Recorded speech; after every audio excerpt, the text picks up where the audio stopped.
a nivel de lo que es un traumatismo encefalocraniano y nos va a generar conmoción o contusión laberíntica, ¿no? Por el impacto, problemas de vértigo postoxístico benigno, etc. También puede haber problemas por barotraumatismo, en el sentido de que si el paciente está sometido a una presión barométrica, puedo generar lesiones a nivel del equilibrio. También vamos a tener que el trauma acústico agudo en un inicio nos puede generar problemas de vértigo, así como alguna explosión que genere lesiones catalogadas como el blast auricular que ya habíamos visto.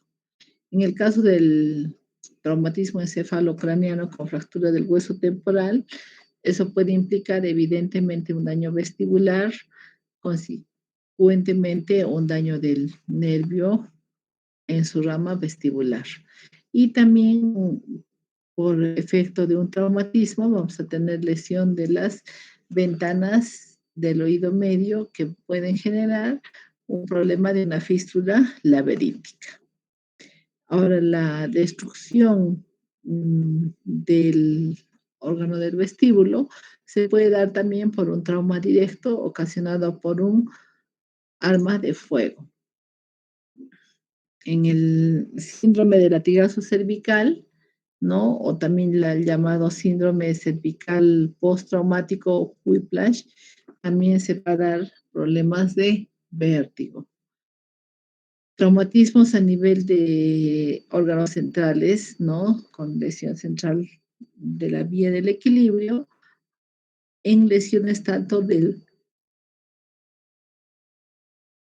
tronco, del encéfalo y del cerebelo, ¿no? Y podemos también tener un vértigo, un síndrome postraumático subjetivo en lesiones del encéfalo.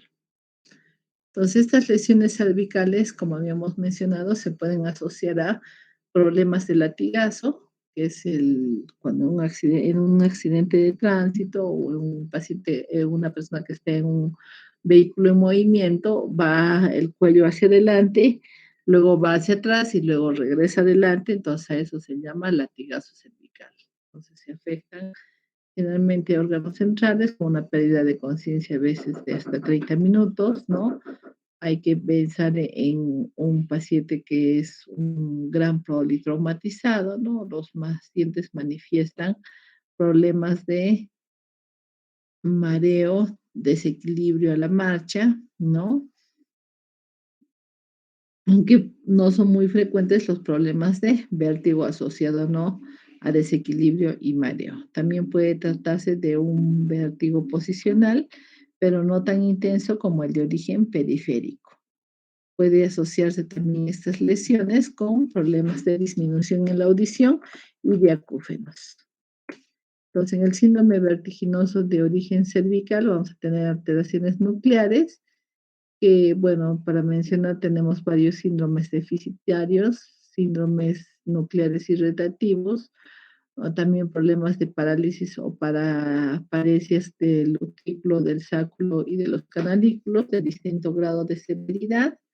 Y también podemos tener que en estas alteraciones hay un factor irritativo, por lo que se va a observar hiperreflexia con dirección preponderante del nistagmus al lado del mismo lado de la lesión. La compensación en estos casos va va a presentar que se tiene que realizar una inhibición cerebelosa contralateral, que no es seguida por la recuperación de los núcleos del mismo lado, y eso conlleva a una pérdida de la función vestibular, ¿no? Por lo que el paciente empieza con un equilibrio precario, que es lo que observamos cuando está en movimiento. Entonces, para ello vamos a tener que someter al paciente a cierto tipo de terapia física que con ayuda de unos arneses, como vemos aquí, con una base de sustentación que está compuesta por una lámina que se mueve hacia adelante y hacia atrás, a la derecha y a la izquierda, y el paciente sobre una almohada Entonces va a perder lo que es la información del plano de sustentación. Podemos tener alteraciones supranucleares, ¿no? De núcleos pulmonares primarios. Podemos, en este caso, vamos a tener que realizar pruebas de estimulación vestibular común que nos van a dar una hiperreflexia o nistagmus espontáneo del mismo lado de la lesión, ¿no? O podemos tener un trazado de electronistagmografía que nos va a dar un registro disrítmico con pequeña amplitud. También tenemos que tener en cuenta que en la esclerosis en placas, generalmente de localización a nivel del cerebelo, el nistagmus se dirige al lado enfermo o se presenta un nistagmus espontáneo hacia ese lado con un trazado disrítmico, como podemos observar aquí, de pequeña amplitud. Entonces, en la esclerosis en placas se va a afectar el sistema piramidal, ¿no? Se observa una dirección preponderante del nistagmus hacia el lado de la lesión.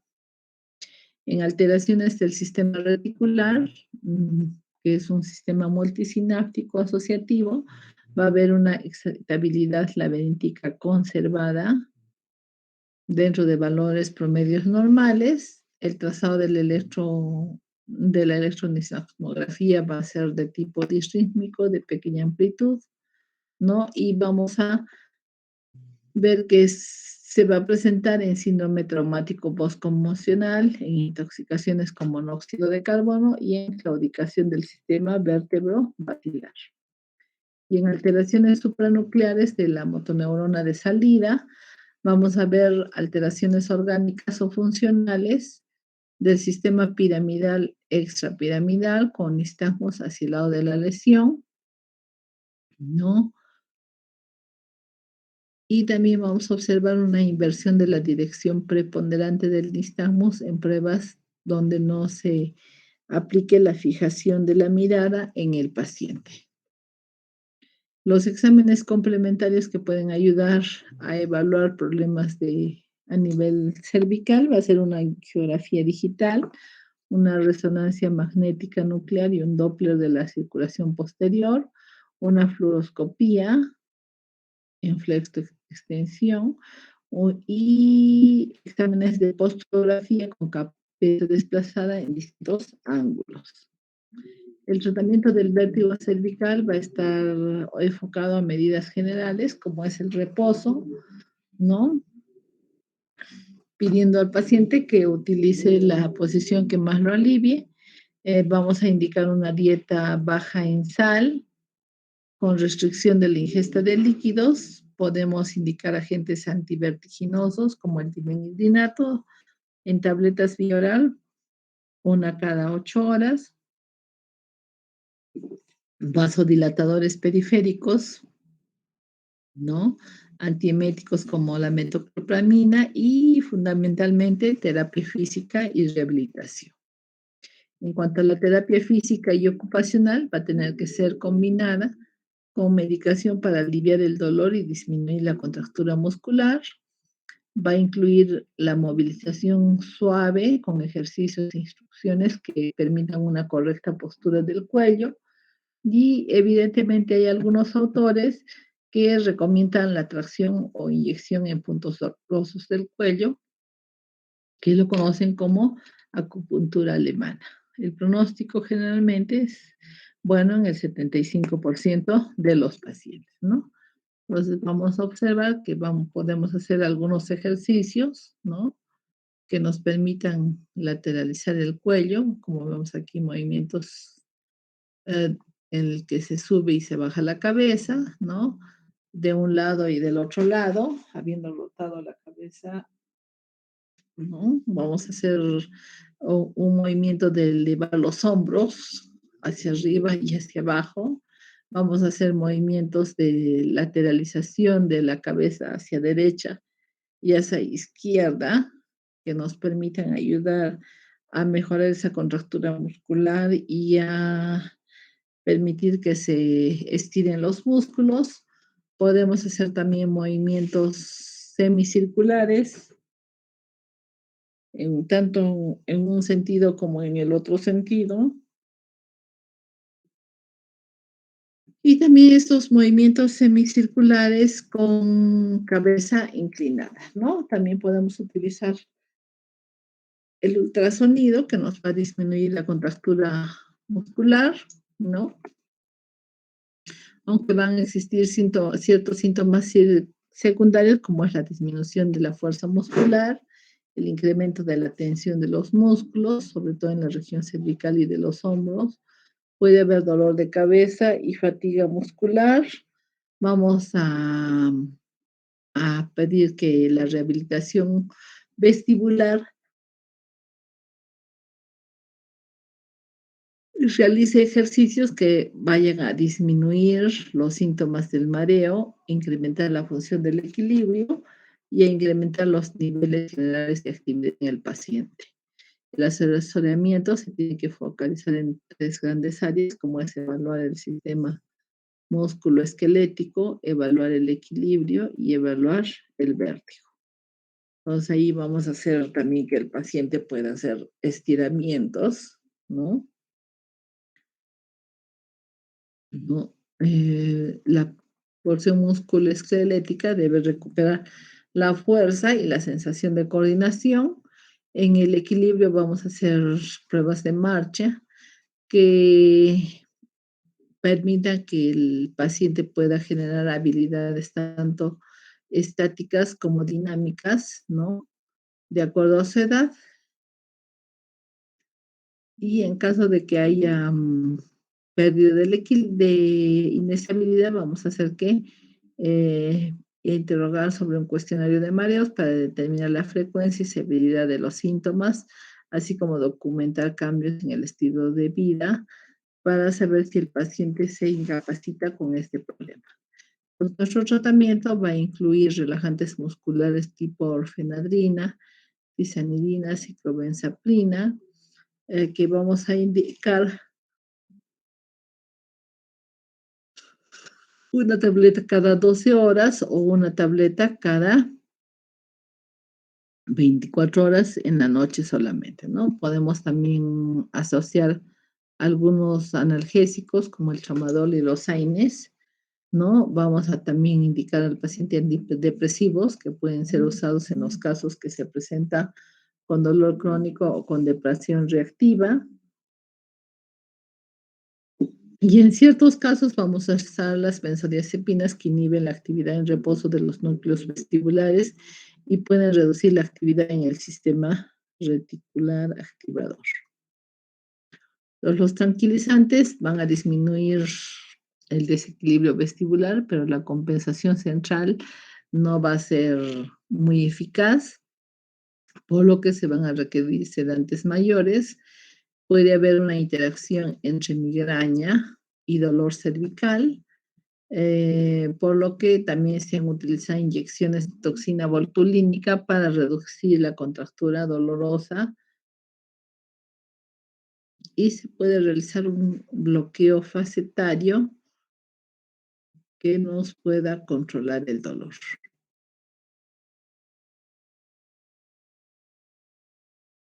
El diagnóstico diferencial lo tenemos que hacer con el ictus, ¿no? Que es el accidente cerebrovascular del tronco y del cerebelo. Entonces, tenemos que ver en el ictus si se observan ciertos síntomas como debilidad, ¿no? Ya sea en cara, en brazos o en piernas.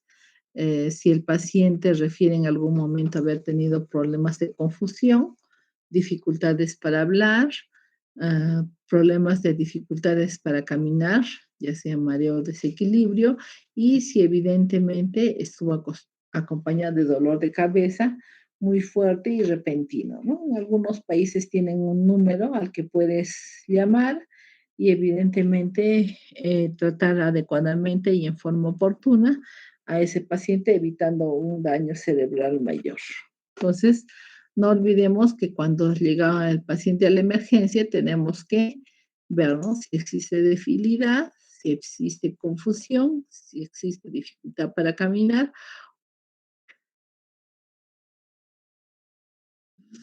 y además presenta dolor de cabeza. Entonces, ante estos síntomas de alarma, nosotros tenemos la obligación de llamar más que al otorrino, al neurólogo, porque obviamente se trata de un problema de un accidente cerebrovascular del tronco y del cerebelo. Entonces, recordemos que el vértigo puede ser un vértigo verdadero o puede ser una sensación inespecífica a nivel de la cabeza que el paciente siente como que no tuviera nada, ¿de acuerdo?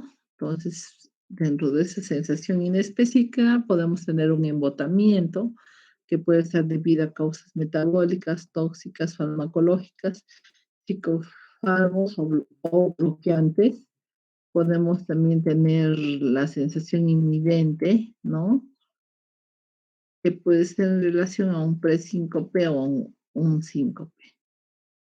Y generalmente está dado por problemas de hipotensión ortostática que se presentan dentro de un rango de 1 a 5 minutos. El vértigo psicógeno, hay que ver cuáles son los factores desencadenantes, como ser el que se encuentre en lugares cerrados, en presencia de pisos brillosos, ¿no?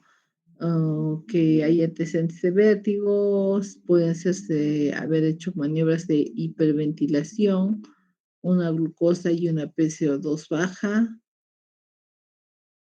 y clínicamente puede estar asociado a parestesias y palpitaciones, así como disnea en el paciente. Entonces, no olvidar de que el vértigo puede tener dos orígenes, puede ser periférico o puede ser central. En algunos casos hay una intersección de estos dos tipos de vértigo, que generalmente es el síndrome vestibular agudo. Dentro del vértigo periférico se considera el vértigo postural paroxístico benigno y a la enfermedad de Meniere. Dentro del vértigo central se puede deber a una hemorragia, a un tumor o a un problema de isquemia.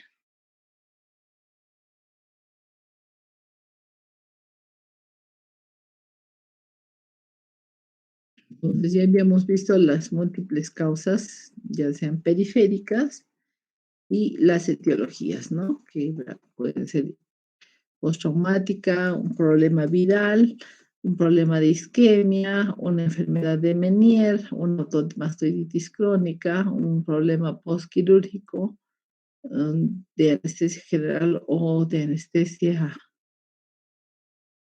de oído, ¿no? Y no, también debemos tener en cuenta la toxicidad, la sífilis óptica y algunas otras causas, ¿no? Pues las causas más frecuentes de vértigo que vamos a observar en la consulta es la neuronitis vestibular, el vértigo paroxístico benigno, el cerumen que se impacta y nos puede generar vértigo, problemas de cinetosis, que es el vértigo que se produce cuando una persona viaja ya sea en barco, ¿no? O por algún medio de transporte líquido, la presencia de cuerpos extraños, el trauma del hueso temporal, el barotrauma, la enfermedad de Meniere, el uso de ciertos ototóxicos, en casos de laberintitis que puede ser de origen infeccioso, tóxico o autoinmune, en la isquemia laberíntica aguda, vamos a tener también ante una degeneración vestibular asociada a la edad, a problemas de vestibulopatía recurrentes, fístulas perilinfáticas, tumores en hueso temporal, tumor agudo del ángulo pontocerebeloso, malformaciones del oído interno y lesiones focales y exclusivas de núcleos casi inexistentes.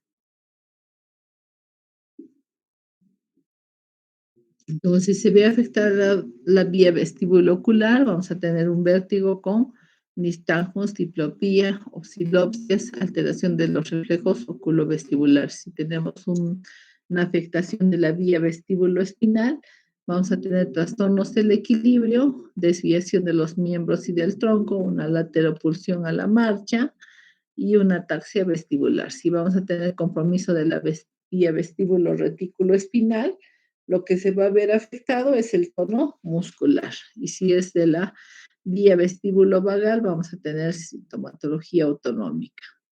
En el caso de la vía vestíbulo talomocortical, vamos a tener una sensación subjetiva de inestabilidad con un componente afectivo del vértigo. Semiológicamente, vamos a recalcar que vamos a hacer ciertas pruebas, como las pruebas de pie, que puede ser la prueba de Romberg, que la vamos a tomar con los ojos abiertos y con ojos cerrados, sin rotación de la cabeza. Puede ser un Romberg solamente o la prueba de Romberg en la que nosotros le pedimos al paciente que coloque los dos pies juntos como en posición de atención, ¿no? Los que hemos estado en el colegio o en algún instituto militar, ¿no? Y ahí le pedimos que eleve los brazos, ¿no? Que cierre los ojos y vemos a qué lado su cuerpo se desplaza. En el caso del romper sensibilizado, vamos a pedir que ponga un pie y el otro pie delante del que puso inicialmente y vamos a ver también con los ojos cerrados a dónde se lateropulsa nuestro cuerpo. En las pruebas de marcha podemos utilizar la línea recta de Unterberger, la estrella de Babinski-Well, marchas en tandem, marchas en estrella, el test de Fukuda que también evalúa la marcha y en cuanto a los miembros, ¿no? Vamos a pedir al paciente que nos señale con los índices, ¿no? Vamos a extender nuestros índices hacia adelante y le vamos a pedir al paciente también que extienda los índices, ¿no? Y vemos si eso se tiene un movimiento de separación en relación a los nuestros, ¿no? O también podemos pedir al paciente que escriba en forma vertical para ver cómo está su coordinación. Podemos hacer maniobras como el reflejo oculovestibular, discal pike, el roll test, que lo vamos a ver luego, el test del impulso cefálico, que lo hemos visto con alguno de sus compañeros, y el test de lectura dinámica. En cuanto al vértigo postural paroxístico benigno, que se abrevia de esa manera, vamos a tener que generalmente es por una alteración mecánica en el laberinto, siendo la primera causa de vértigo en las personas que van entre los 50 a 60 años, más en ancianos, muy raro en jóvenes y en niños entre los 3 a 14 años es del 1%. El conducto más afectado es generalmente es el canal semicircular posterior. En mujeres en una relación de 2 a 1, el 39% de consultas por mareo y vértigo, ¿no?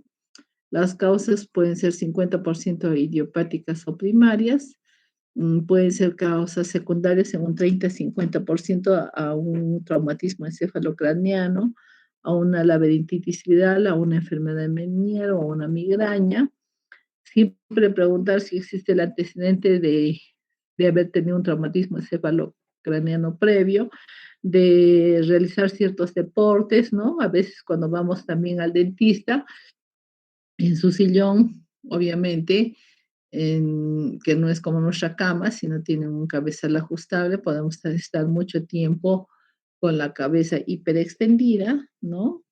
Y también problemas de neuronitis o laberintitis. Generalmente los factores de riesgo van a ser más mujeres mayores de 60, ¿no? Y que hayan tenido depresión en el último año, que cursen con hipertensión arterial, diabetes mellitus u obesidad. Entonces, en el vértigo postural paroxístico benigno, podemos tener dos patologías, ¿no? Que pueda tratarse de una canalolitiasis o de una cupulolitiasis. Cuando hablamos de una canalolitiasis, cuando las otoconias, ¿no? Que flotan en la endolinfa de un conducto semicircular que estimulan normalmente la cresta ampular, están fuera de su área. Y la cupulolitiasis es de que los otolitos de la mácula del utrículo se adhieren a la cresta ampular del conducto semicircular.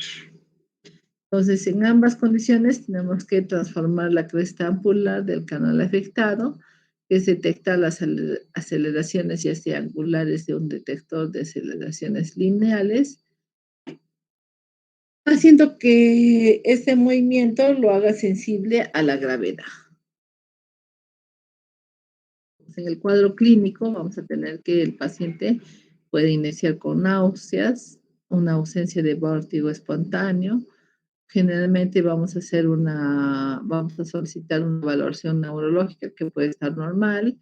El paciente puede tener un vértigo rotatorio súbito que dura menos de 30 segundos, ¿no? Entonces, al que se presenta cuando gira la cabeza, cuando se levanta de la cama o cuando lateraliza se lateraliza en la cama, ¿no? Cuando se levanta y de la cama y mira, ya sea que mira hacia arriba o hacia abajo, y eso le hace que se encorve. En el vértigo postural paroxístico benigno, la clínica entonces es vértigo, nistagmus, náuseas y vómitos, ¿no? Puede ser un vértigo intenso de corta duración entre 15 a 60 segundos, ¿no? O debido a movimientos cefálicos de extensión o de giro. Entonces vamos a ver que aparece con una latencia de 12 a 15 segundos, su duración es breve, de 10 a 60 segundos,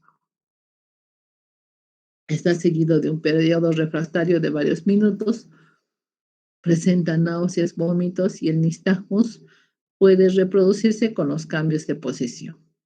Entonces, si digamos al paciente le pedimos que fije la mirada en un punto, el nistagmus se va a inhibir, no va a presentarse, ¿no? El nistagmus generalmente, si está presente, es de corta duración, de 5 a 30 segundos, pero si volvemos a repetir la prueba, puede no presentarse. Entonces, tenemos una fatigabilidad con la repetición de las maniobras y revierte cuando llevamos al paciente a su posición inicial, ¿no? Siempre hay que correlacionar con la sintomatología. Entonces, aquí tenemos la estrella de Babinski, que ustedes la conocen.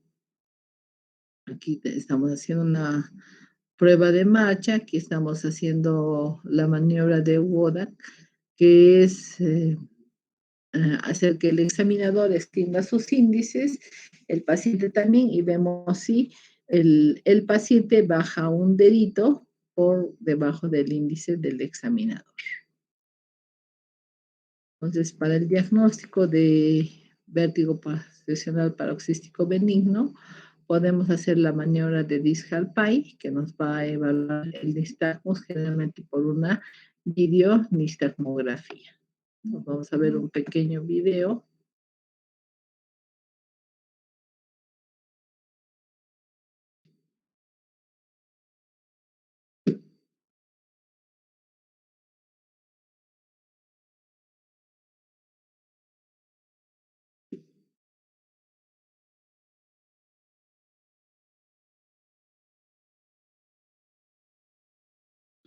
Creo que el internet está bastante lento.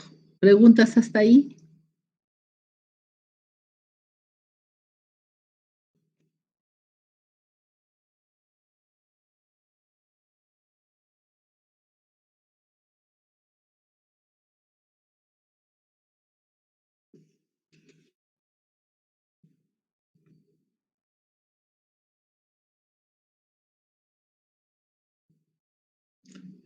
¿Alguna pregunta hasta ahí?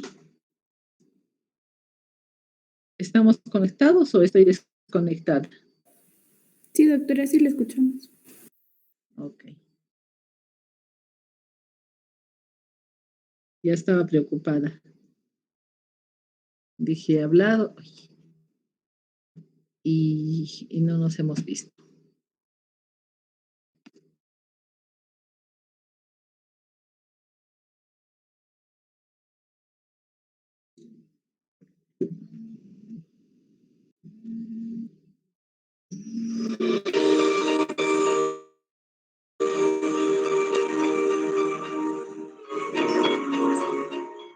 The Dix-Hallpike maneuver is performed whenever BPPV is suspected of causing a patient's dizziness.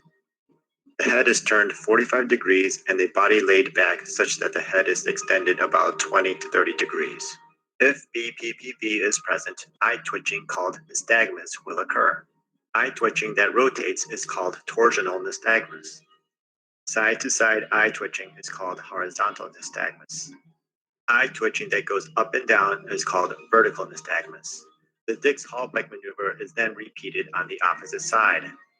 This maneuver should be repeated several times to document for fatigability. When performing this maneuver, another individual can help.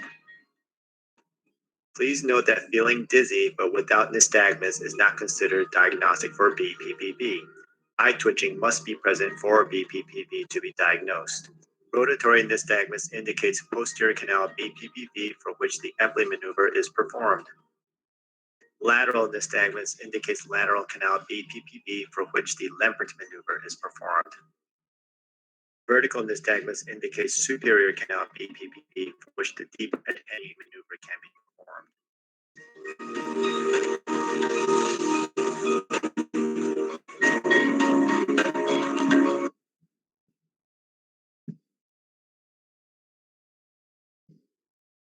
Mm.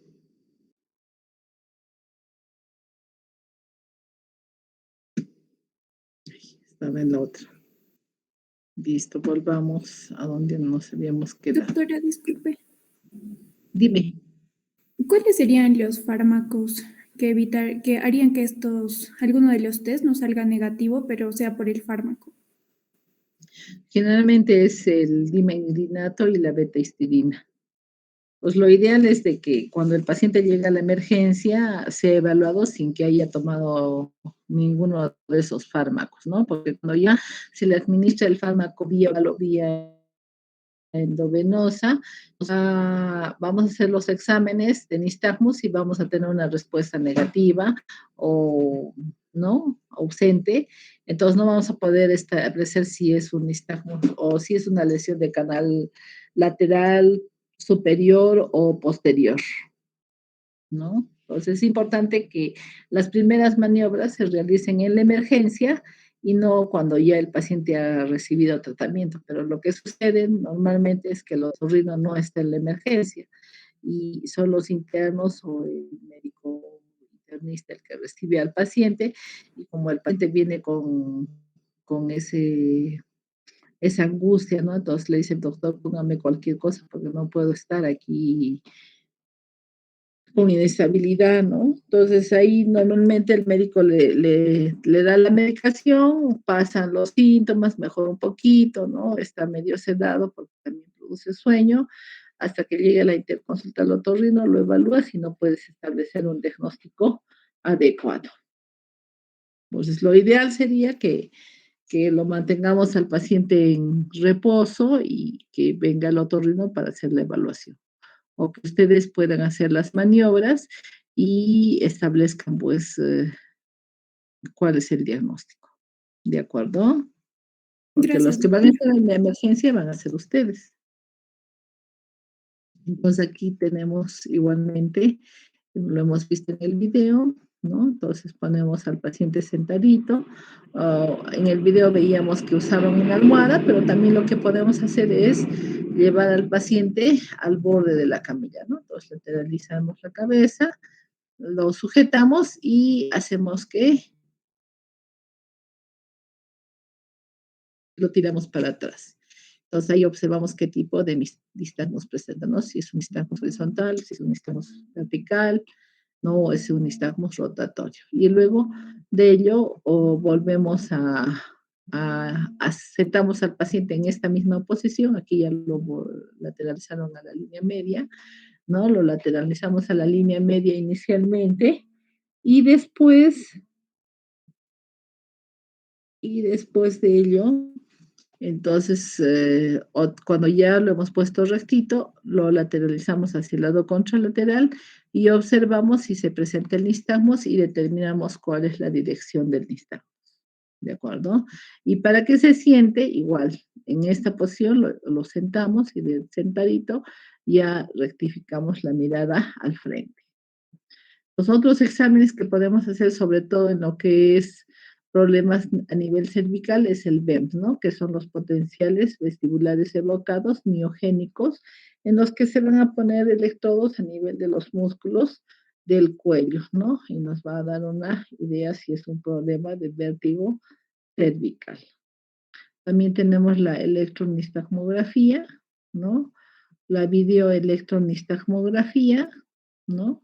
El VEGID, que es el test de impulso cefálico con grabación de los movimientos oculares, ¿no?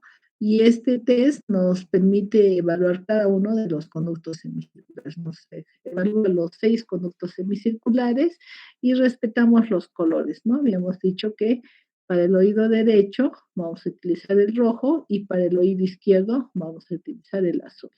Normalmente la imagen tiene que ser una imagen en espejo, ¿de acuerdo? Como existe, como decimos, ¿no? Hay un estímulo y tiene que haber una reacción que es semejante en intensidad, que se registra de esta manera en, en en el papel, ¿no? Pero cuando ya tenemos una simetría, entonces vemos que ese es el laberinto o el conducto afectado, ¿no? A ver aquí.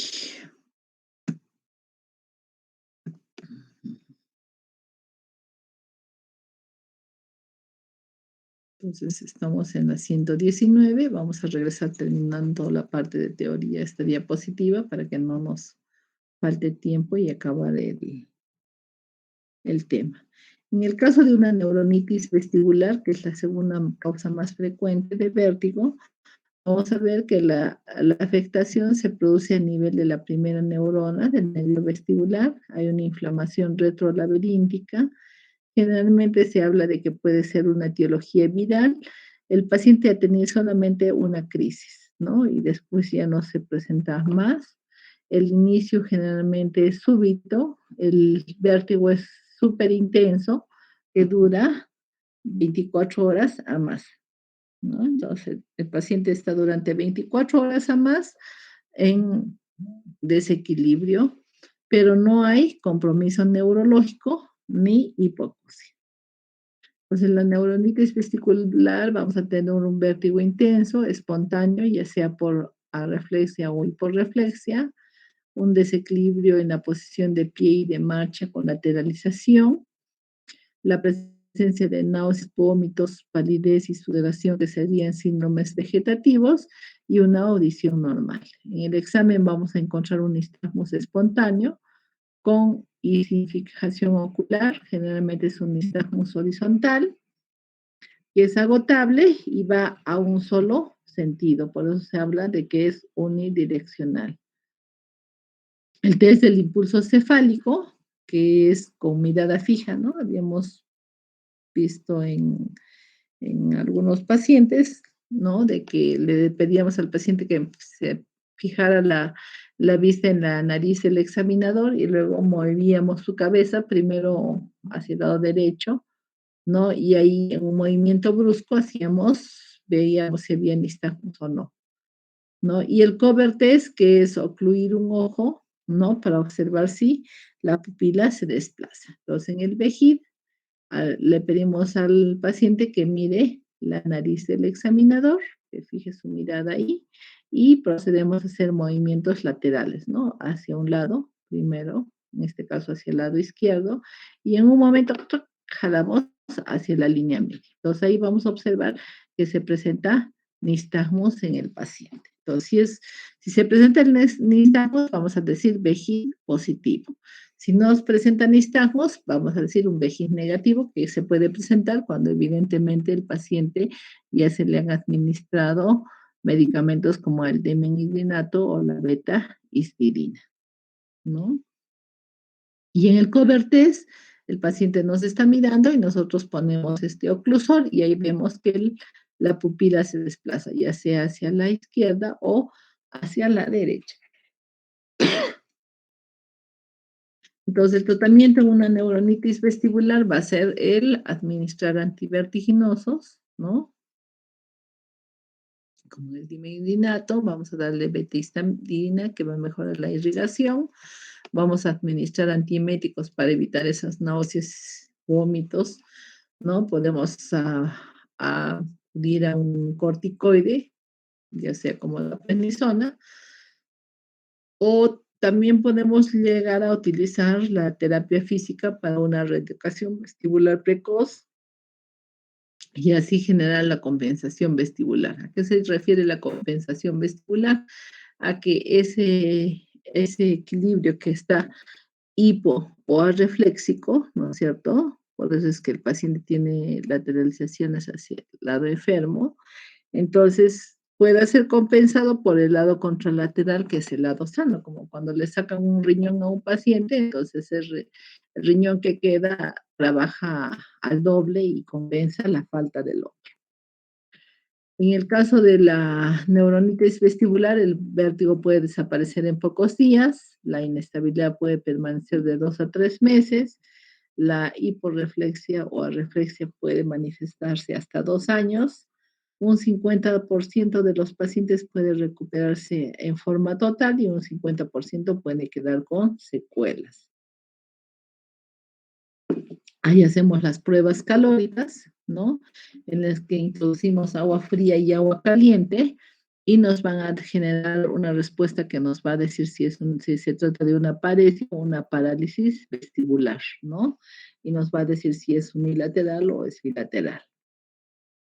Entonces, ¿cuándo se resuelve el vértigo? Cuando existe una compensación por el sistema nervioso central. Igualmente, el nistagmus desaparece cuando hay una compensación central. En el caso de la neuronitis vestibular, evidentemente el pronóstico va a estar en relación a la gravedad de las lesiones, a la edad del paciente, a la precocidad en la que se realice la estimulación sensoriomotora, que es la terapia física, ¿no? Y eso nos va a llevar a una recuperación de la función con compensación vestibular. También vamos a tener la laberintitis tóxica o serosa, donde las toxinas o productos químicos de bacterias van a dañar el oído interno por contigüidad con hiperemia y derrame de los líquidos del laberinto. Los cambios inflamatorios van a producir fibrosis que va a generar degeneración y necrosis del neuroepitelio sensorial. Entonces, las causas generalmente se atribuyen a abscesos adyacentes, a una otitis media aguda, a una otitis media crónica o a una meningitis bilateral. En el caso de la laberintitis supurativa, ¿no? Vamos a ver que síntomas sistémicos cuando el problema es causado por una meningitis o alguna otra complicación de la misma, ¿no? Cuando existe el antecedente de una infección en el oído medio, ¿no? Entonces ahí tenemos que hacer un examen clínico, un examen tanto audiológico como vestibular y tenemos que iniciar con antimicrobianos, ¿no? Y en el caso de una mastoiditis, evidentemente realizar una cirugía de mastoides o mastoidectomía. El pronóstico va a bajar la tasa de mortalidad y de morbilidad y tiene un buen pronóstico para la vida, pero es malo para la función del equilibrio. En el caso de la fístula perilinfática, es una laberintitis que se debe a la inflamación crónica aguda del sistema del laberinto, ¿no? De causa otitis media crónica, laberintitis o colesteatoma del hueso temporal, generalmente por una otitis media crónica. Esta es la imagen de un colesteatoma que obviamente va a erosionar las paredes del conducto semicircular externo generalmente, ¿no? Y ahí vamos a tener que el paciente va a presentar mareo y un vértigo que puede evaluar mediante el fenómeno de Tulio, que es la exposición al paciente a un ruido intenso, ¿no? Entonces el paciente escucha un ruido intenso y va a presentar desequilibrio, ¿no? Eso se llama fenómeno de Tulio. En el caso de la fístula perilinfática, lo que podemos hacer es aplicar el signo de la fístula, ¿no? Entonces, el signo de la fístula consiste en presionar el trago, ¿no? Entonces, esa presión va a condicionar a la presencia de un nistagmus, ¿no es cierto? Un nistagmus y vamos a decir de un signo de la fístula positiva, ¿no? Y la tomografía nos va a mostrar pues la erosión de la pared del conducto semicircular externo. Y eso va a implicar ir a un tratamiento quirúrgico, ¿no? Con una mastoidectomía radical, realizar la timpanoplastia con exéresis completa del colesteatoma e intento de cerrar la fístula que se cubre, ¿no? Ya sea con músculo, ¿no? O con fascia. Entonces tenemos aquí que ante un cuadro de inestabilidad o vértigo, ¿no? Hay que revisar el oído interno, ver si es un episodio único o si son episodios múltiples.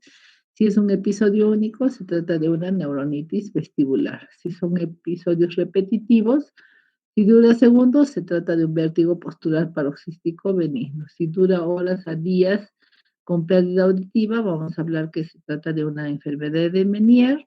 Y si evidentemente dura horas con audición normal, vamos a ver que es una vestibulopatía recurrente, ¿no? Aquí tenemos otro cuadrito de ver lo que es mareo o vértigo o desequilibrio, ¿no? Entonces, en el caso del mareo hay que ver si es un mareo fisiológico, si puede estar asociado a un presíncope, a hipoglucemia, al uso de fármacos tóxicos, o puede ser un mareo psicógeno o ocular. Si se trata de un problema de vértigo, tenemos que ver si es un episodio único o episodio recurrente, ¿no? Ya hemos dicho que episodios únicos puede ser neuronitis vestibular, infarto o hemorragia de la zona del equilibrio, porque también hay arterias que recordemos que hemos estudiado la irrigación de la cóclea y del utrículo, ¿no es cierto? Y podemos también tener en una enfermedad de Meniere en su primera crisis o en una laberintitis o pacientes con esclerosis múltiple. Si son episodios recurrentes, puede ser un episodio espontáneo o puede ser posicional, ¿no? Si es posicional, lo vamos a relacionar con vértigo postural paroxístico benigno, con esclerosis múltiple, con atrofia cerebelosa, con síndrome de Arnold-Chiari. Si es un vértigo espontáneo, lo vamos a relacionar con enfermedad de Meniere, con migraña, con un coágulo a nivel vértebro-basilar, ¿no? Una fístula perilinfática con una enfermedad autoinmune también y con una esclerosis múltiple.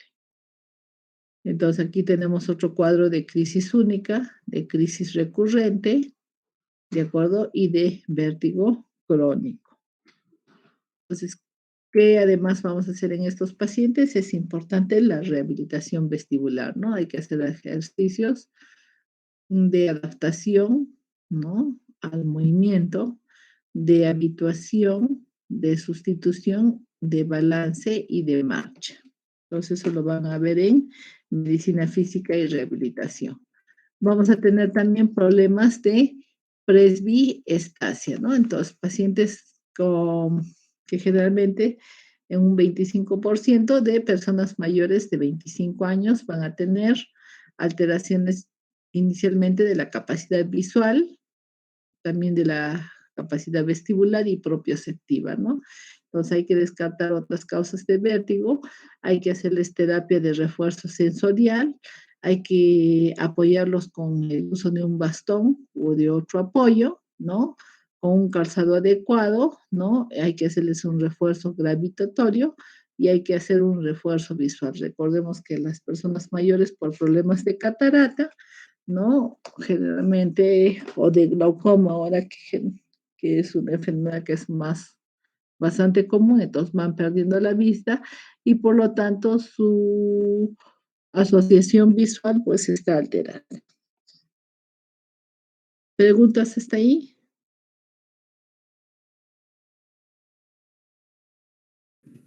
Hola, buenas tardes, ¿me escucha? Sí, te escucho. Sí, doctora, tenía una consulta. Quería preguntarle si las manifestaciones clínicas son iguales en el vértigo paroxístico que se da en los canales anterior y posterior, a diferencia del canal horizontal y lateral, o lateral. Si es la misma clínica o se diferencian algo. Los síntomas son semejantes, lo que va a diferenciarlos son las maniobras, ¿no? En la maniobra de Dix-Hallgate vamos a ver pues el tipo, si son, como habíamos visto en el video, ¿no?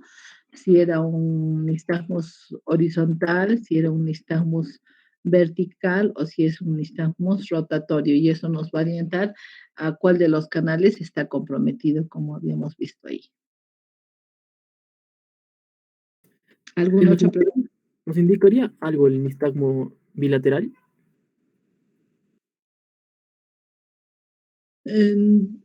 Generalmente, o sea, el nistagmus va a ser horizontal, pero los dos ojos, ¿no es cierto? Estos dos ojos van a dirigirse ya sea hacia la derecha, esta pupila de aquí se va a dirigir a la derecha y esta también se va a dirigir a la derecha, ¿de acuerdo?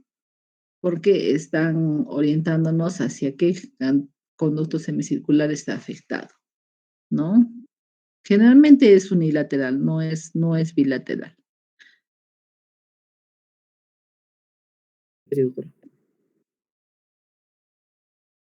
Por eso es que cuando nosotros hacemos la prueba de Romberg, en la prueba de Romberg, que es el examen inicial, entonces vamos a pedirle al paciente que se pare con los pies juntos, vamos a pedirle que cierre los ojos, que extienda los brazos y estamos bloqueando su contacto visual en el espacio, ¿no? O sea, solamente estamos uh, haciendo que el paciente tenga la sensación de propioceptiva de postura.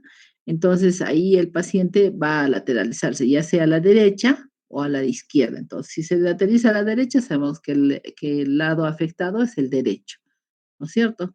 Entonces, o si se lateraliza hacia atrás, entonces vemos que es posterior, ¿no? Entonces, cuando nosotros hacemos el test de impulso cefálico, que es el VEGID, ¿de dónde está nuestro VEGID? Lo vamos a buscar.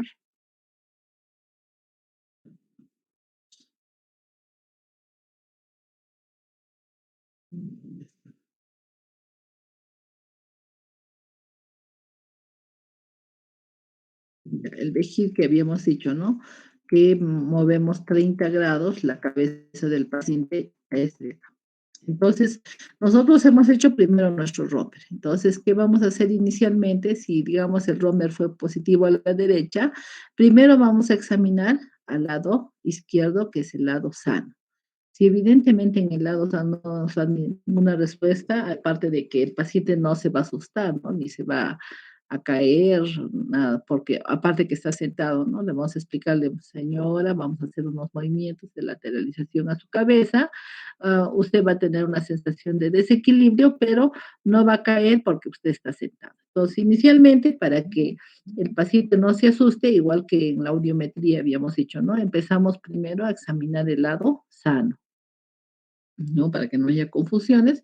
Entonces revisamos el lado, en este caso el lado izquierdo, que está normal, entonces no pasa nada, no se asusta la paciente. Y luego revisamos el lado derecho, que es el lado comprometido, y ahí vamos a ver hacia dónde se dirige el nistagmus, ¿no? Y eso nos va a corroborar el lado de la lesión. ¿Mm? Incluso vamos a ver ya un nistagmus vertical o un nistagmus torsional en este examen, si hacemos un examen clínico, ¿no? Pero lo que nos va a dar el diagnóstico exacto es un examen, es el registro. A ver, ¿dónde está nuestro registro? el VGIC, ¿no? El video test de impulso cefálico, ¿no? Y ahí nos va a decir exactamente qué canales pueden estar afectados, ¿no? A veces hay pacientitos que han sufrido hipertensión arterial y han tenido problemas de hipoxia, ¿no? Entonces ahí vamos a ver que hay varios canales afectados por ese problema de hipoxia o isquemia.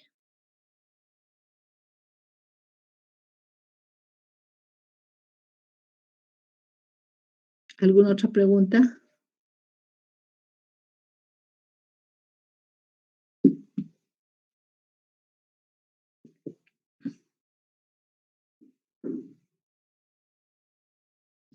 ¿Me escuchan?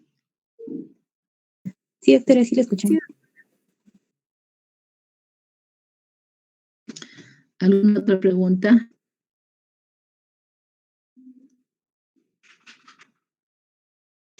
Necesito 04.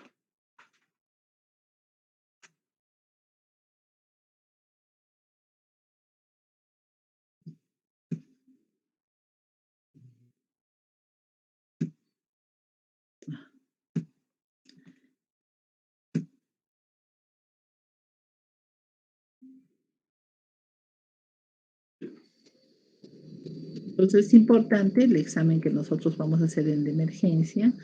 Generalmente vamos a iniciar con las pruebas vestibulares, tanto estáticas como es el Romber, ¿no? El Romber sensibilizado, o las pruebas de marcha que son dinámicas también. La evaluación del nistagmus, ¿de acuerdo? Un examen de audiometría ya no lo vamos a poder hacer en ese momento, solamente va a indicarnos que el paciente nos diga si tiene o no tiene hipoacusia, nada más. Entonces pasaríamos a nuestro siguiente tema.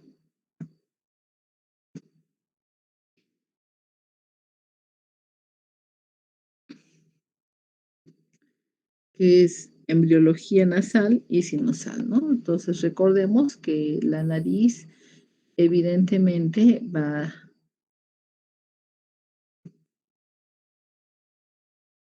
a tener 3 fases distintas en su desarrollo, ¿no? Vamos a tener una fase preesquelética, una fase condrocraneal y una fase de osificación. En la fase preesquelética se van a desarrollar unos botones mesenquimatosos, ¿no? Rodeados de lo que se llama las placodas nasales externas. En la fase condrocraneal va a proveer a la nariz de un marco cartilaginoso, ¿no? Y la fase de osificación nos va a generar un influjo de elementos celulares y la fusión de los elementos esqueléticos. Entonces, el proceso frontonasal en la cara es este. Vamos a tener un proceso maxilar, un proceso mandibular, ¿no? La boca que va a estar conformada por el estomodeo y evidentemente vamos a observar que la nariz va a derivar de estas placodas nasales. En la cuarta semana se van a producir los engrosamientos ovales bilaterales del endodermo superficial, que es la placoda nasal. Se inician generalmente a los 28 días, ¿no? Y se va a diferenciar tanto en una nariz externa como en una nariz interna.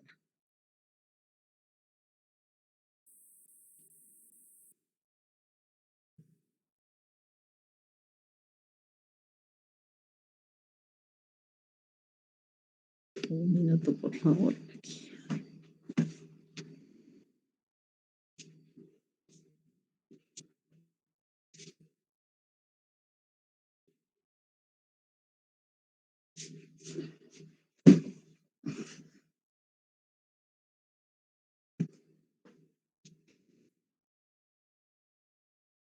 Entonces, esa placoda nasal va a tener una porción medial, una porción lateral y una porción central en esas prominencias, ¿no? Y por debajo de esa prominencia vamos a tener el surco lagrimal,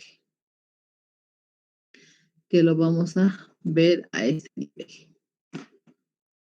Entonces vamos a tener una prominencia nasal medial que va a corresponder al lóbulo y al dorso, una prominencia lateral, que va a estar en relación a las alas y a la pared externa. Y vamos a ver una división de una nariz externa, ¿no?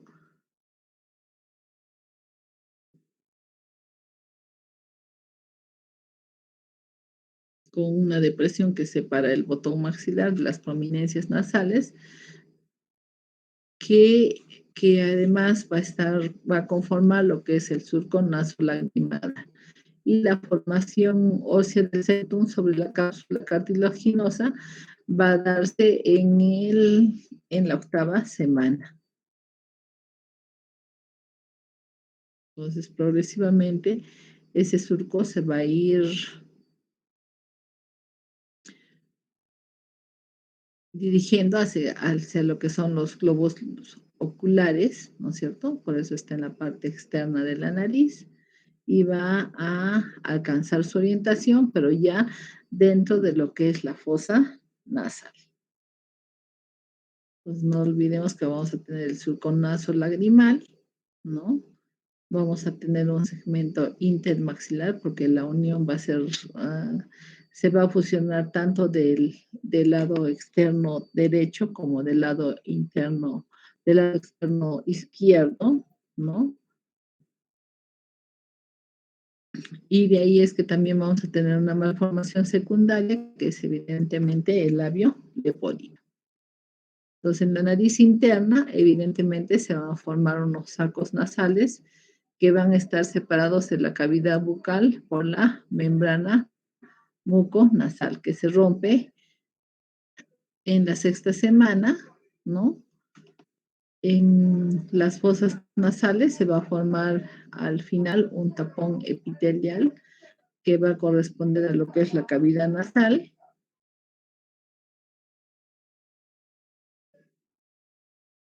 Y ese tapón epitelial evidentemente va a llegar hasta lo que es la membrana bucofaringea para dividir la coana.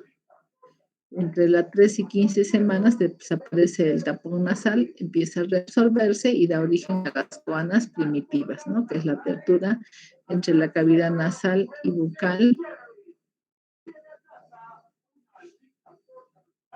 Después se va a desarrollar el paladar secundario, ¿no? Que lo tenemos aquí, ¿no? Y que va a unir la cavidad nasal con la nasofaringe. También se van a individualizar los cornetes superior, medio e inferior, que van a corresponder a elevaciones de la pared externa de la cavidad nasal. Vamos a también observar las fibras del bulbo olfatorio, ¿no? Con los nervios olfatorios. Entonces, el epitelio ectodérmico, por esa invaginación de las fosas nasales, se va a especializar en el techo de cada cavidad nasal, formando el epitelio olfatorio.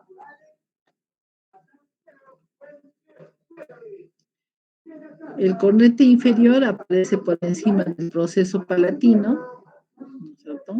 Vamos a tener unos pliegues ectodérmicos a nivel de la región etmoidal y del cornete superior, así como del cornete medio e inferior.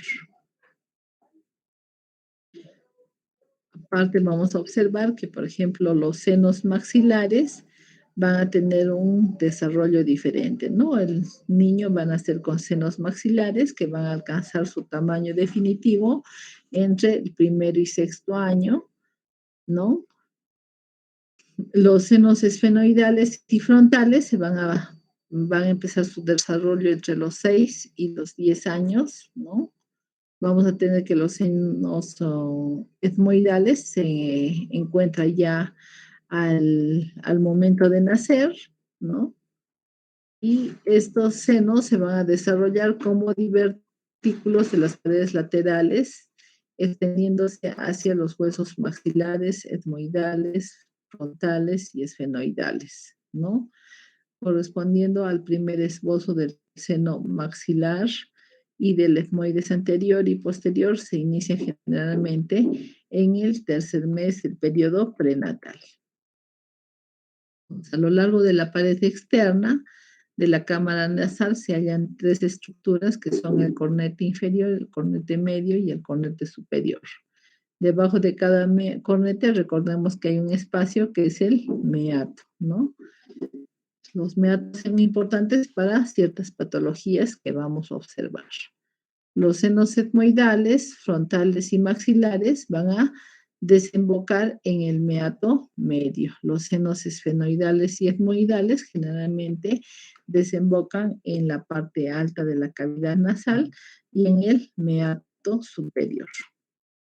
Los senos maxilares al nacer tienen un tamaño de 3 a 4 milímetros de diámetro y crecen con lentitud hasta la pubertad, no desarrollándose por completo cuando se produce el proceso del brote de los dientes permanentes, ¿no? Generalmente surgen como una evaginación externa en el lado posterior del meato medio y alrededor del segundo trimestre de vida. Ahora, estos senos maxilares se van a ver alterados en su crecimiento cuando el paciente tiene un problema de alergia, de desviación de tabique que no va a permitir su desarrollo normal. Entonces, recordemos que el seno maxilar, también conocido como antro de Highmore, ¿no es cierto? Es una cavidad que va creciendo tanto en anchura como en altura, ¿no? Y va a alcanzar al agujero infraorbitario a la edad de 1 año y pasa por debajo de él a los 2 años. El volumen del antro de Highmore, ¿no es cierto?, se desarrolla y va a alcanzar un volumen de 12 a 15 mililitros.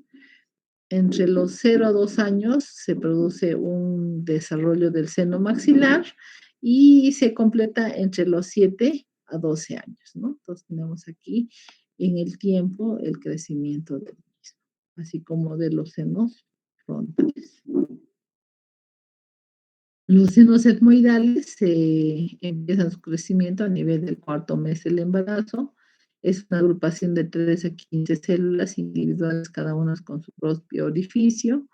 Se produce una aireación de las células etmoidales, que es variable, por lo que en las imágenes tomográficas hemos visto que son de diferente volumen. Los senos etmoidales junto con los senos maxilares, evidentemente, son los únicos que van a estar presentes al momento del nacimiento, por lo que van a ser afectados por problemas de sinusitis, ¿no? En la infancia. Habitualmente estos senos no están aireados, por lo que muchas veces no se visualizan en un examen radiológico, por lo menos durante los primeros 6 meses de edad. El seno etmoidal, los senos etmoidales son celdillas que están antes de los 2 años de edad, no comienzan a crecer con rapidez hasta los 6 u 8 años, ¿no?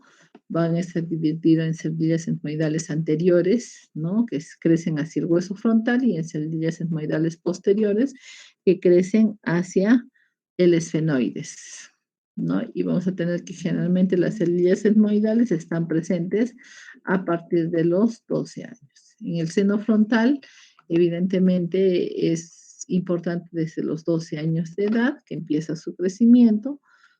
Generalmente nos va a dar problemas de sinusitis frontal aguda más frecuentemente en jóvenes. La posición del seno frontal siempre es supraorbitaria a partir de los 4 años de edad. Se distingue también el seno esfenoidal entre los 6 y 8 años, ¿no? Hay un largo proceso de desarrollo de los mismos que les da gran variabilidad. Generalmente en los adultos encontramos que pueden ser bilaterales, ¿no? Pero generalmente son asimétricos. Y 1 a 4% de las personas pueden presentar una agenesia o una hipoplasia de los mismos. El seno frontal, entonces, para recordar, va a crecer entre los 4 a 8 años de edad. A los 7 años se puede visualizar en la radiografía, pero termina su crecimiento a los 20 años de edad.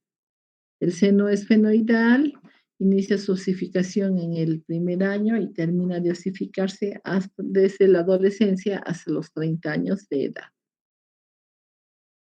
Y tenemos el cuadro de la evolución de los senos, ¿no? Y recordemos que nosotros lo que tenemos es una cosa que se llama pirámide nasal, ¿no? Eso es importante porque muchas personas cuando vienen a la consulta dicen, me he roto el tabique, se me ha desviado mi tabique. Entonces, no es tabique toda esta área, sino es pirámide nasal, que tiene un vértice superior o raíz nasal, una depresión subclavicular, que tiene paredes laterales que se unen en la línea media con el dorso nasal, tiene una pared posterior que continúa las fosas nasales por dentro, tiene unos bordes laterales, por arriba vamos a tener el surco palpebral, por abajo vamos a tener el surco nasogeniano, que es esta porción de acá, vamos a tener una base que son los orificios nasales o la narina, y vamos a tener un subtabique que separa ambas narinas en derecha e izquierda.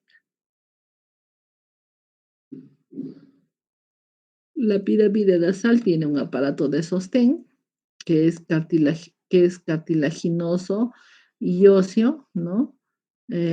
La parte ósea está dada por los huesos propios nasales, la apófisis ascendente del maxilar superior, la parte media es móvil, que está constituida por cartílagos, tanto los cartílagos laterales superiores, que son estos, y los cartílagos inferiores o triangulares, ¿no? Esta parte inferior es móvil y corresponde a la estructura de los cartílagos y a las alas nasales. La pared interna está conformada por el tabicum o septum nasal, ¿no? Entonces, si observamos nuestro cráneo, vamos a ver que tenemos una apertura, que es la apertura piriforme, por tener la forma de una pera. Vamos a tener la porción superior a la misma, los huesos propios nasales. Vamos a tener por dentro a la espina nasal. Vamos a tener el septum nasal, ¿no? La forma de los huesos propios, la irrigación de la pirámide nasal, del dorso nasal, la porción interna de las fosas nasales, ¿no? Con los cornetes inferior, medio, superior, ¿no? Con el tabique, con los meatos.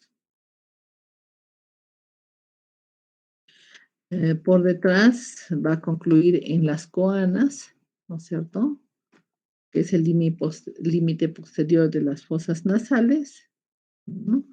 En una imagen de corte vamos a ver la distribución cartilaginosa del tabique y la distribución ósea que corresponde al vómer, al cartílago cuadrangular y al etmoides.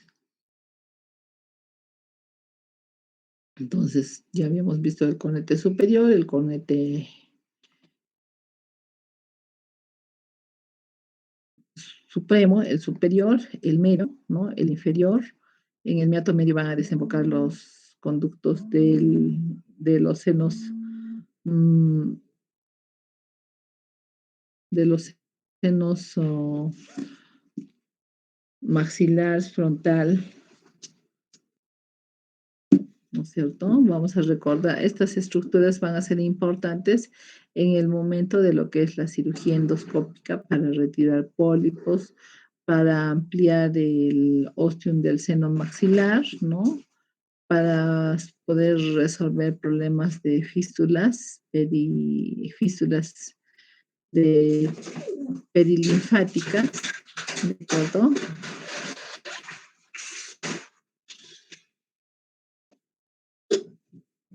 Y aquí tenemos la distribución de lo que serían las celdillas etmoidales anteriores y las celdillas etmoidales posteriores. Los cornetes alares, los cartílagos alares, perdón, ¿no? Que van a dar forma a lo que es la punta nasal, que vamos a trabajar cuando hagamos por parte de cirugía estética, dando los mismos, dándoles forma para transformar la nariz, ¿no? Es importante recordar que obviamente este tejido está revestido por mucosa. Esta es la mucosa que nosotros vamos a redecolar, a separar para poder corregir una desviación de tabique, ¿no?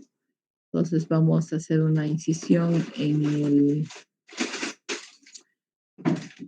borde anterior del tabique y a través de esa incisión vamos a llegar al muco, vamos a separar vamos a ingresar al mucopericondrio, individualizando el mucopericondrio tanto del lado izquierdo como del lado derecho, dejando solamente el cartílago y procediendo a retirar el cartílago que está desviado. Recordar también que la irrigación de la pirámide nasal está dado por dos arterias, ¿no? Por la carótida externa a través de la maxilar interna, que nos va a dar la arteria esfenopalatina, y la arteria carótida interna, que nos va a dar por la arteria oftálmica una rama etmoidal anterior, una rama etmoidal posterior, y estas van a irrigar la parte interior y superior de las fosas nasales.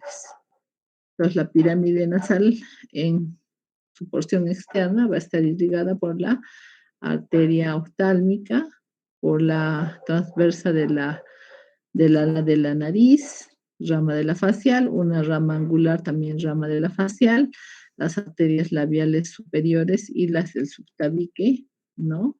Y vamos a tener un resumen de la misma, que es la arteria carótida externa, que nos va a dar la arteria facial y la arteria maxilar interna. La maxilar interna, a su vez, nos va a dar la arteria esfenopalatina, la pterigopalatina, la palatina y la infraorbitaria.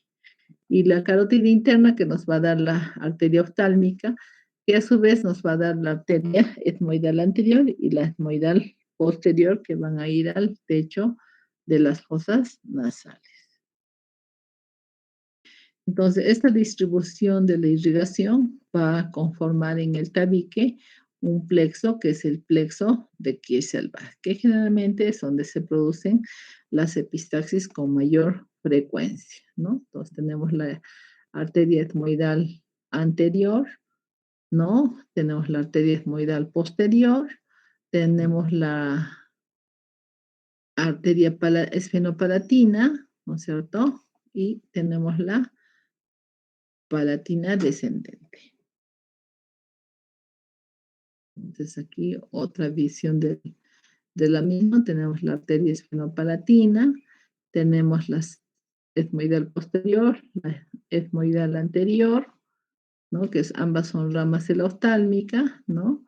Y estas va a confluir en la porción anterior del tabique, formando lo que es el plexo de Kieselbach, que es lo que vamos a cauterizar cuando se produce una epistaxis anterior, ¿no? Y en el caso de una epistaxis posterior, lo que estamos tratando de bloquear, ¿no? Con un taponamiento es la arteria latina.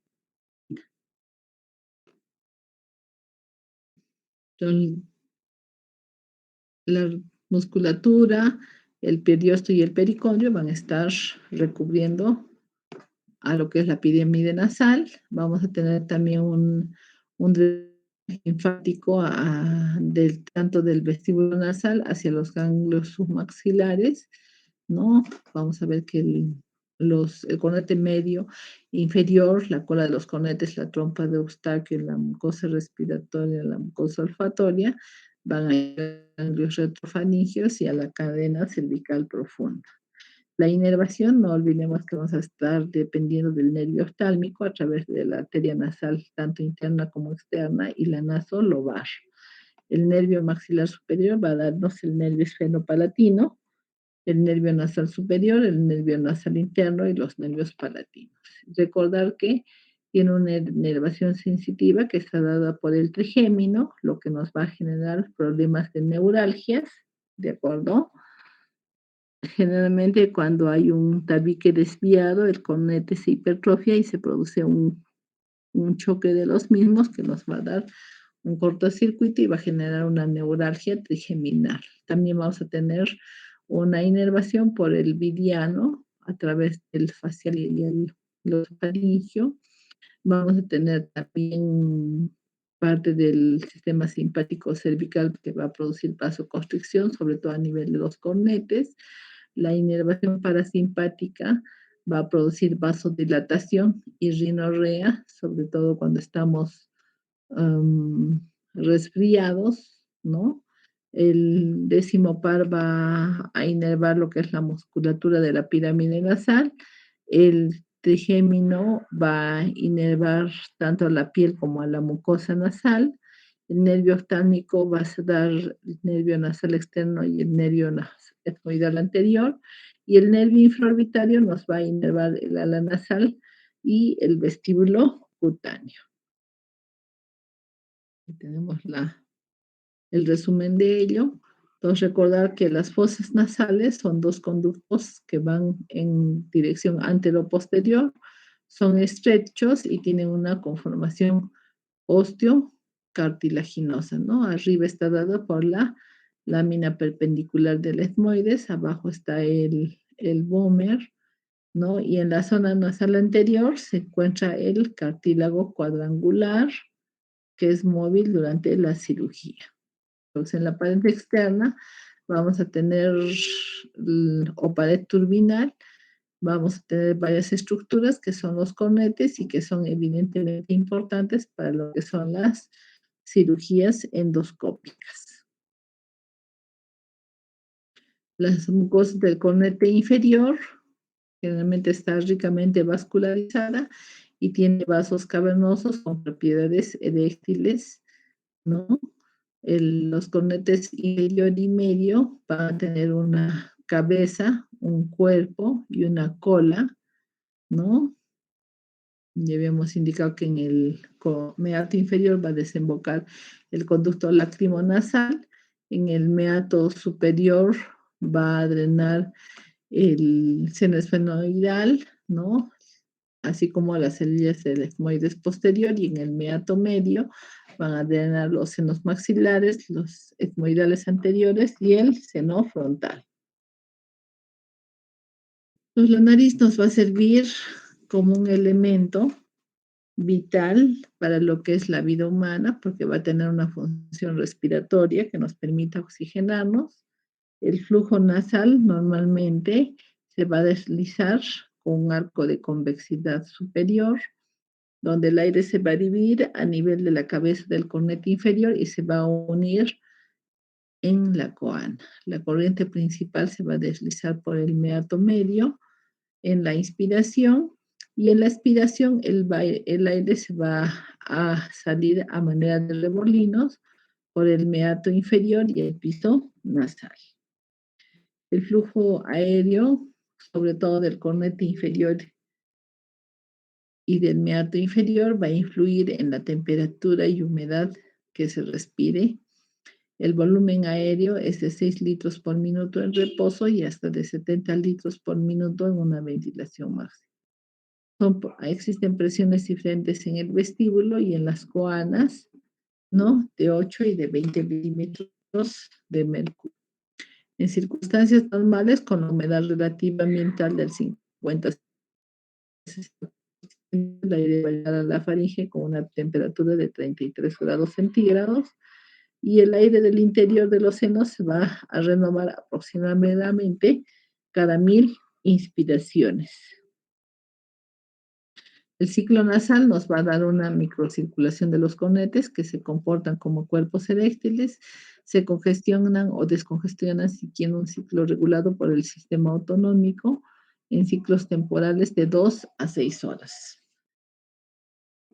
Pues tenemos que tener en cuenta que nosotros no vemos, o sea, los ojos, por ejemplo, nosotros vemos con los dos ojos, pero en la nariz 2 horas funciona un lado, 2 horas funciona el otro lado. Entonces, los factores que van a influir en la respiración van a ser las condiciones atmosféricas, el clima, la posición corporal, la edad del paciente, las funciones endócrinas, por ejemplo, en un hipotiroidismo, no va a haber una adecuada ventilación nasal, va a haber menor flujo de secreciones, el uso de ciertos medicamentos y ciertas características particulares de la persona.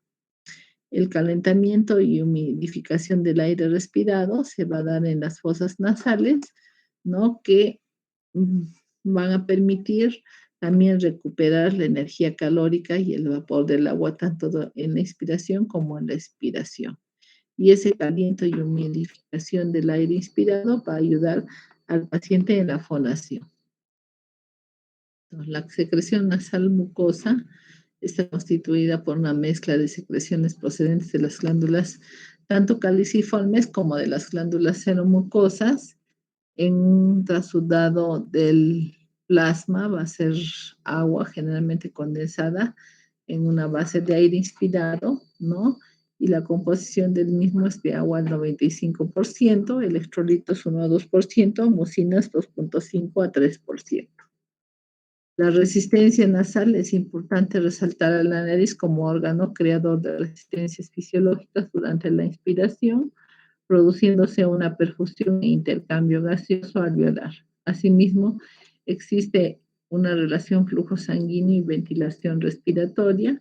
Son importantes las zonas valvulares y el área turbinal. O sea, el área turbinal está dado por los cornetes y van a producirse ciertas estrecheces en la nariz que van a permitir regular la cantidad de aire que ingresa, por lo que se llaman áreas valvulares, que actúan regulando el movimiento de aire en una dirección determinada durante su circulación en un minuto.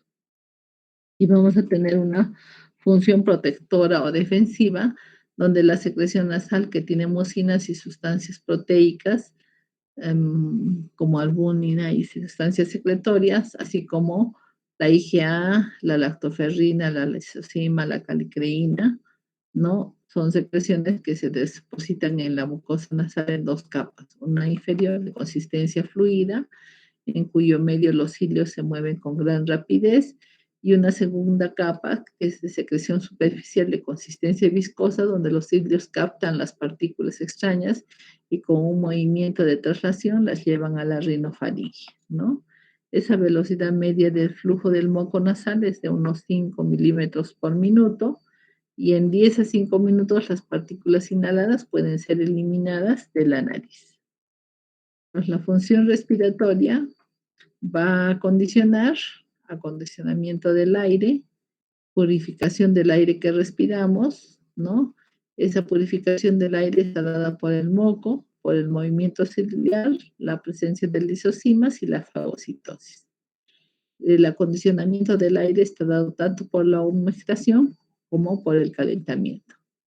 La humectación por las secreciones que se produce y el calentamiento por la vascularización de los cornetes. Dentro de la fisiología del olfato, nosotros vamos a observar que vamos a poder sentir y procesar los olores. El olfato es uno de los sistemas más antiguos y vitales de los seres vivientes. Es una forma de comunicación entre los seres animados, ¿no? Va a influenciar en la reproducción y también va a influenciar en el gusto, ¿no? La mucosa olfatoria está en la zona póstero superior de la cavidad nasal. Su superficie es de 2 centímetros cuadrados en el adulto. Está ubicada en la cara superior del septum y la superficie superior del cornete superior, ¿no? Contiene un neuroepitelio con células de soporte, células olfatorias con cilios y glándulas de Bowman que van a producir un boco. Entonces, generalmente estas neuronas olfatorias son células bipolares, ¿no? Con unas dendritas que se proyectan hacia la cavidad nasal y hacia los axones, ¿no? Los de la cavidad nasal van a ser unos quimiosensores, ¿no? Que es la primera superficie de contacto. Son axones amielínicos y van a ir a formar el primer par craneal. Atraviesan la lámina cribosa delesmoides llegan al bulbo olfatorio donde hacen sinapsis con las células mitrales y el glomérulo olfatorio. El bulbo olfatorio está ubicado en la fosa anterior, en la base del lóbulo frontal, ¿no? Va a hacer sinapsis formando el glomérulo y produciendo una convergencia de la información. Hay una distribución espacial del epitelio del bulbo, ¿no? Y van a salir conexiones al área olfatoria, tanto medial y lateral. Esas moléculas que nosotros inspiramos van a llegar a este epitelio, se van a disolver en la capa de moco que cubre los receptores, ¿no? Y esa composición, de acuerdo a la composición del muco, va a tener una velocidad de difusión de las sustancias, ¿no? Se va a producir también un aclaramiento para favorecer el fenómeno de percepción de los olores. Entonces, la información que llega a los receptores se va a organizar en patrones que luego el cerebro va a interpretar como diferentes olores. Esta memoria olfatoria es propia de cada persona y se forma durante los primeros años de vida y queda registrada para el resto de nuestra vida. Entonces, la información olfatoria va a viajar al sistema límbico, ¿no? Va a viajar a la corteza cerebral, donde ocurre el pensamiento consciente y se va a combinar esta información con la del gusto para crear sensaciones de sabor, ¿no? Entonces, por eso pacientes, por ejemplo, que son operados de nariz, que les ponemos un tapón, entra la comida, pero no sienten, ¿no? Dicen no sienten el gusto porque no han podido oler una molécula olorosa individuales en varios tipos diferentes de receptores, los cuales responden a una estructura de la molécula. En este mapeo ha mostrado que el patrón de glomérulos activados por cada olor forma un mapa o código que el cerebro puede reconocer como un aroma. Las neuronas pélvicas van a recibir información desde el medio ambiente, la van a transmitir al cerebro, donde luego se traduce en un código neuronal para permitir la discriminación de la compleja información olfativa. Las sustancias odorantes son compuestos químicos volátiles que son transportados por el aire inhalado al epitelio olfatorio en la región olfatoria. El odorante debe tener ciertas propiedades moleculares para desarrollar propiedades sensoriales como ser solubilidad en agua, presión de vapor lo suficientemente alta, baja polaridad, tiene que tener lipofilicidad y tensión superficial. Desde las células mitrales, el mensaje va a ir directamente hacia los niveles superiores del sistema nervioso central a través de la amígdala, donde el proceso de señalización es decodificado y se produce la interpretación olfatoria con la respuesta correspondiente. El hombre puede llegar a identificar hasta 10.000 olores diferentes. En la superficie de cada célula receptora se encuentran varios tipos de receptores odorantes. Los odorantes se disuelven en el ambiente acuoso y mucoso del moco y luego se unen a las proteínas de transporte, ¿no? Y parecería que existen cientos de receptores olfativos diferentes y cada uno en diferentes, pero en bajas cantidades. Cuando un odorante activa al receptor ligado a la proteína G, se une al MP cíclico, el MP cíclico rápidamente apertura los canales iónicos de potasio, sodio y calcio, despolarizando la membrana de la célula. El olfato y la memoria están muy vinculados, por lo que el daño a la región temporal cortical del cerebro, como al área de la memoria, no siempre va a alterar la capacidad de detectar olores, sino que va a impedir su identificación. Por lo que primero tenemos que recordar un olor para poder identificarlo. Entonces, hemos observado que, por ejemplo, en el problema del COVID, las personas han perdido este sentido, ¿no? Algunos en forma temporal, y otros hasta el momento están viendo la posibilidad de que hayan desaparecido un 80 o 90% de los mismos, usted ha producido una alteración a nivel del reconocimiento de los mismos, por lo que van a tener problemas de lo que se llama la parosmia, que es una distorsión del olfato, ¿no? Entonces, por decir, consumen un seco de cordero y lo sienten como si fuera un olor entre petróleo y algo nauseabundo, ¿no? Entonces, lo que refieren los pacientes. La fisiología de los senos paranasales, ¿no? Recordando que tenemos senos frontales, etmoidales, esfenoidales, los senos maxilares. Entonces vamos a ver que los senos paranasales van a tener que colaborar en lo que es la amortiguación del cambio de presión en la nariz, van a facilitar el flujo, el ajuste de flujo aéreo, van a servir de ganar volumen, haciendo que la voz resuene dentro de estos senos maxilares, va a permitir los senos paranasales en general aligerar el peso de la cabeza, por lo que las cavidades nasales y los senos paranasales van a formar una estructura intercomunicante ininterrumpida, ¿no? Que va a iniciar en la piel de la nariz, que va a llevar al vestíbulo.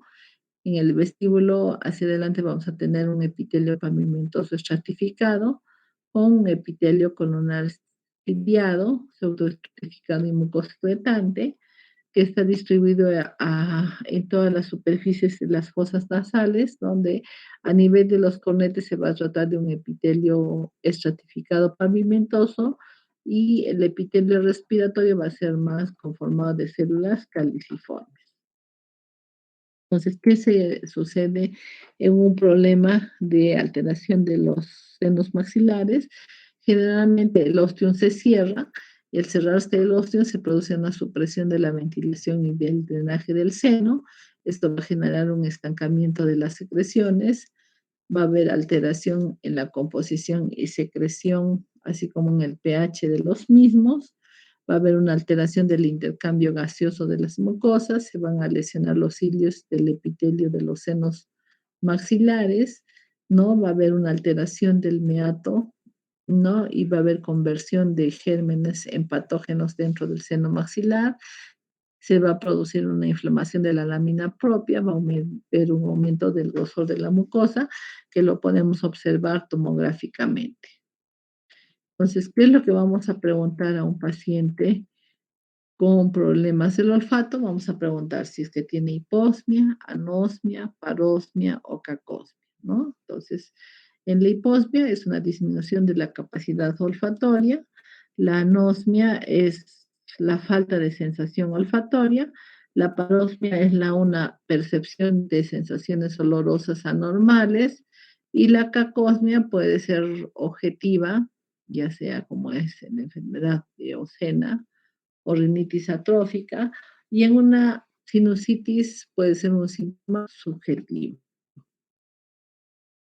¿Qué tenemos que hacer en la nariz? Primero tenemos que hacer una inspección. Entonces, ¿qué vamos a hacer en la inspección? Vamos a visualizar cómo se encuentra la piel, si existe alguna deformidad externa, si existe un abombamiento, cómo se encuentran las alas nasales, cómo está elevada la punta nasal, es una punta nasal caída, ¿no? Caída de más de 120 grados, es una punta en ángulos rectos en 90 grados, o es una punta suspendida como de las presentadoras de televisión que tiene más de 90 grados, ¿no?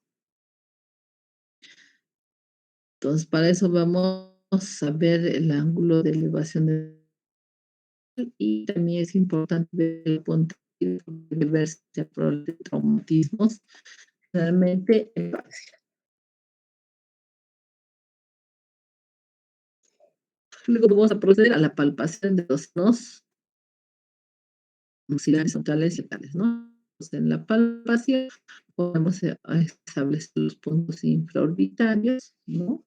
En relación a la emergencia del nervio infraorbitario, siguiendo la pupilar, ¿no? Por si nosotros, si me voy a yo no hay dolor, presionamos en el ángulo interno de los valores no sigmoidales,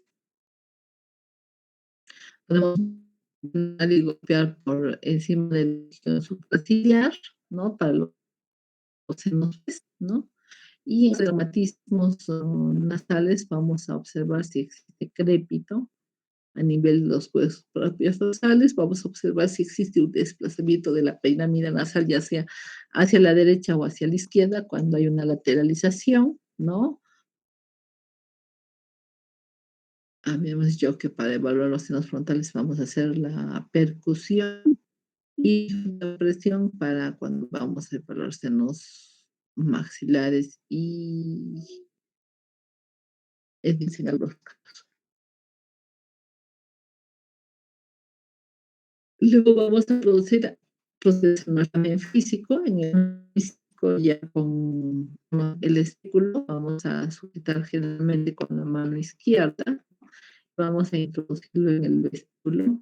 Vamos a observar una secreción nasal de cuáles son las características de la mucosa, ¿no?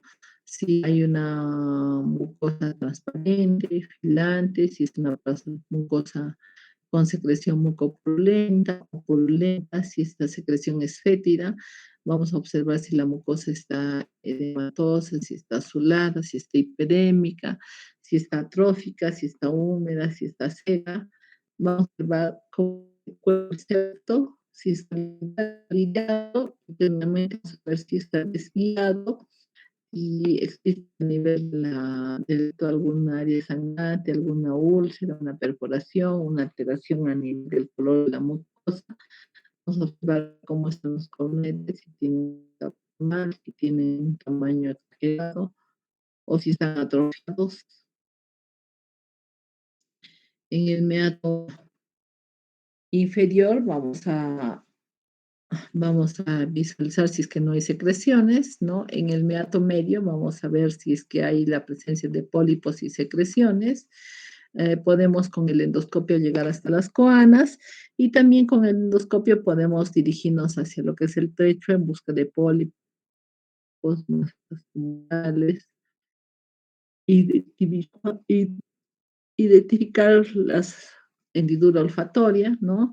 Vamos a observar cómo se encuentra el piso, si existen cuerpos extraños, ¿no? Y podemos ayudarnos a ampliar el tamaño de las fosas nasales para su visualización de los constrictores.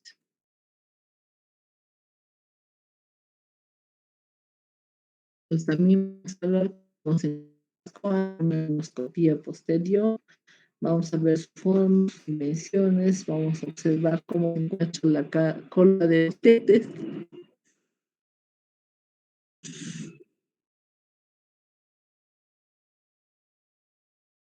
tanto con el interior, medio como superior, ¿no? Vamos a ver cómo se comporta el posterior del líquido, vamos a observar la epifaringe, vamos a observar el chón, vamos a observar los orificios tubáricos, la mucosa nasal que recubre todas estas áreas, una palpación bimanual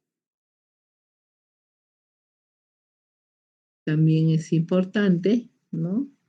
Pero generalmente lo vamos a hacer con sedación. Y podemos hacer una palpación a través de la cavidad oral para determinar el tamaño de las adenoides o la presencia de ciertos tumores. El tacto nasofaringeo, por lo tanto, nos va a permitir, sobre todo en adultos, previa anestesia tópica, orientar el diagnóstico, y en niños va a ser útil en el caso de operaciones. Los exámenes que se hacen a nivel de lo que es la función nasal es la rinomanometría. Entonces, eso nos va a medir la presión de corriente unilateral de cada fosa nasal. Vamos a observar la resistencia del aire. Vamos a ver que en el grado 1 está aumentada, en el grado 2 está disminuida y vamos a observar también las curvas de resistencia respiratoria.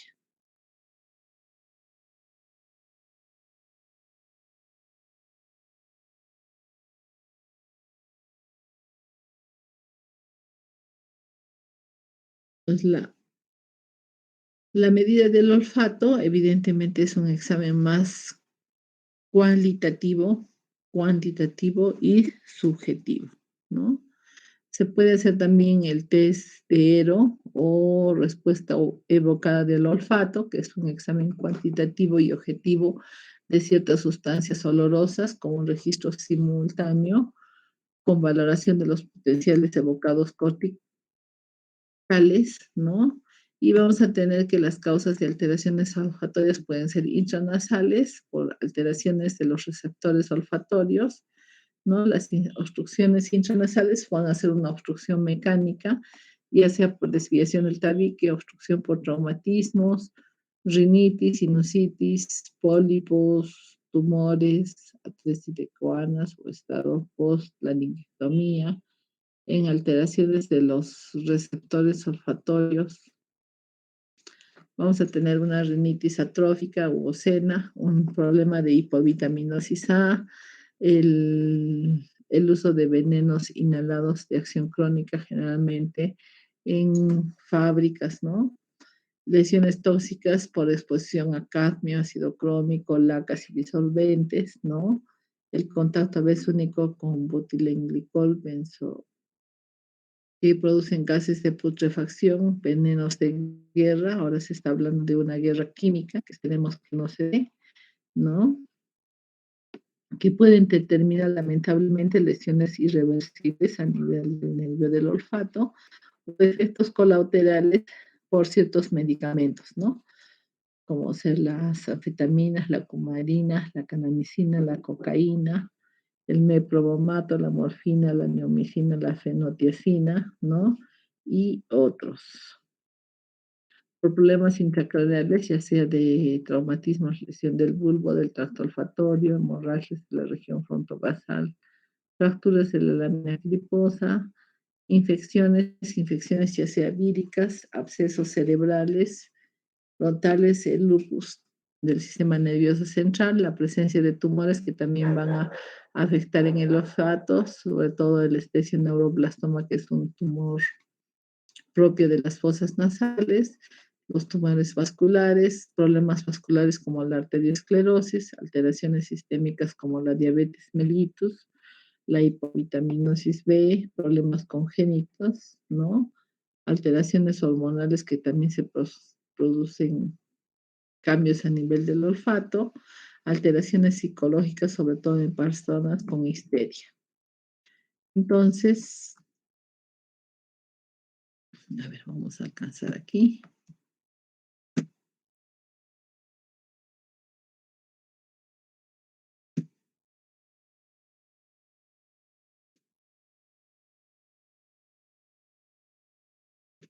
¿Alguna pregunta hasta ahí?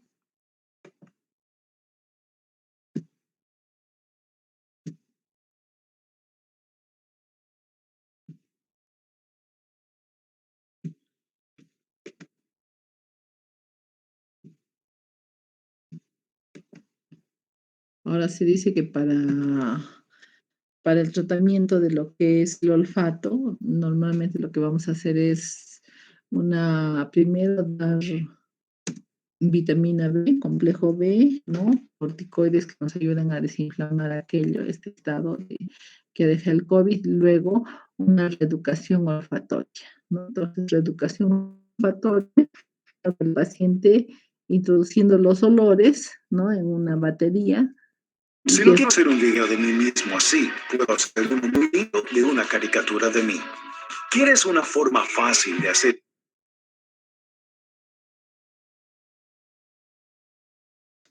Entonces, en la reeducación vamos a volver a enseñar